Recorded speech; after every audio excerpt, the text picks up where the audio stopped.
Tensions are rising fast. Israel is striking deep into Iran's nuclear infrastructure. Iran is firing back with missiles and drones. But behind the headlines stands one powerful figure, Donald J. Trump. Is he preventing war or pushing the FAS world toward it? In this video, we break down the Iran-Israel conflict and how Trump's second term could decide everything. The story goes back to 2018, when then-President Trump pulled the U.S. out of the Iran nuclear deal, officially known as the JCPOA. That deal had limited Iran's uranium enrichment, but Trump called it the worst deal ever made and reimposed tough sanctions on Iran's economy. The result? Iran's economy crashed and its nuclear program slowly crept forward again. Enrichment levels rose, IAEA inspectors were blocked, and tensions increased in the Middle East. Fast forward to 2025, Trump is back in the White House. Iran is enriching uranium at 60%, dangerously close to weapons grade. Israel sees this as an existential threat and decides to act. On June 12, Israeli jets launch a massive airstrike, targeting Iran's Natanz and Arak facilities. Explosions rock Tehran. Dozens are killed, and Iran vows revenge. Officially, Israel acted alone. But behind the scenes, Trump had already shifted American assets, refueling planes, intelligence satellites, and weapons to assist. He praised Israel's actions as excellent and issued a bold warning to Iran: make a deal now or face even more powerful consequences. But one nuclear facility survived Fordo, buried deep inside a mountain.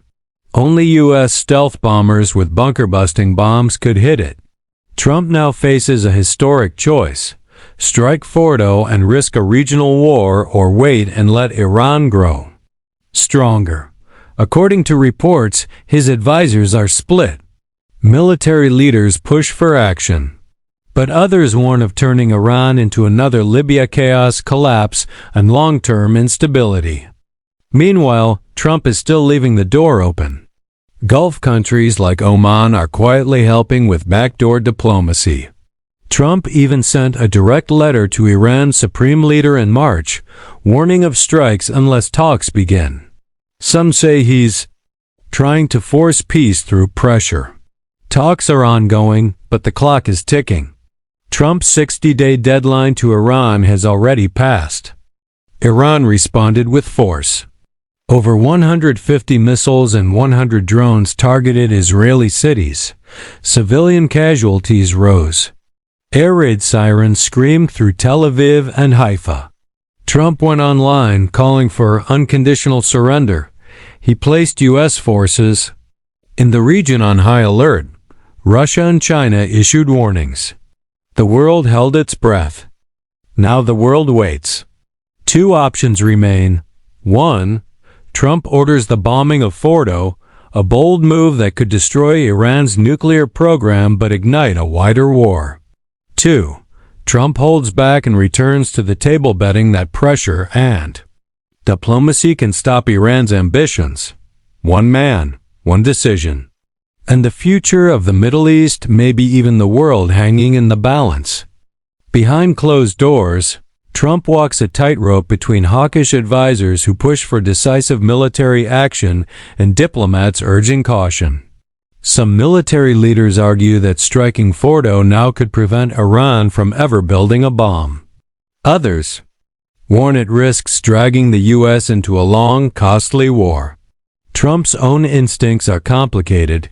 He wants to be seen as a strong leader, but also as a deal-maker who can end endless conflicts. This push and pull shapes every decision he makes. On Iran. The Iran-Israel conflict isn't just about two countries. The entire Middle East watches closely. Saudi Arabia, the UAE, and other Gulf states support Israel's right to defend itself but fear the fallout of a larger war. Russia and China, meanwhile, back Iran diplomatically, warning against U.S. interference. Trump's policies have alienated some traditional allies while strengthening ties with others, reshaping the regional power balance. The conflict shakes global markets. Oil prices spike as the Strait of Hormuz, the world's crucial oil shipping route, is threatened. Sanctions on Iran tighten further, strangling its economy but also hurting global supply chains. Investors worry about a broader Middle East war disrupting energy flows and trade, sparking fears of inflation and economic instability worldwide. War in the Middle East carries huge risks. An Iranian retaliation beyond Israel could target U.S. bases in the region or allied Gulf countries. Proxy groups backed by Iran might increase attacks in Iraq, Syria, or Lebanon. The danger of miscalculation grows every day, and nuclear weapons make every step far more perilous. From Europe to Asia, leaders call for calm. The UN urges restraint and renewed talks. Citizens worldwide watch nervously, hoping diplomacy prevails. As Trump faces this critical moment, history will judge if his bold moves saved peace or lit the fuse of a wider war. Trump promised to make America safe again. But today, he's facing a crisis bigger than any campaign slogan. Will he become a peacemaker or a wartime president? Comment below. What should Trump do next, bomb Fordo or make a deal? Like, share, and subscribe for the full story as it unfolds.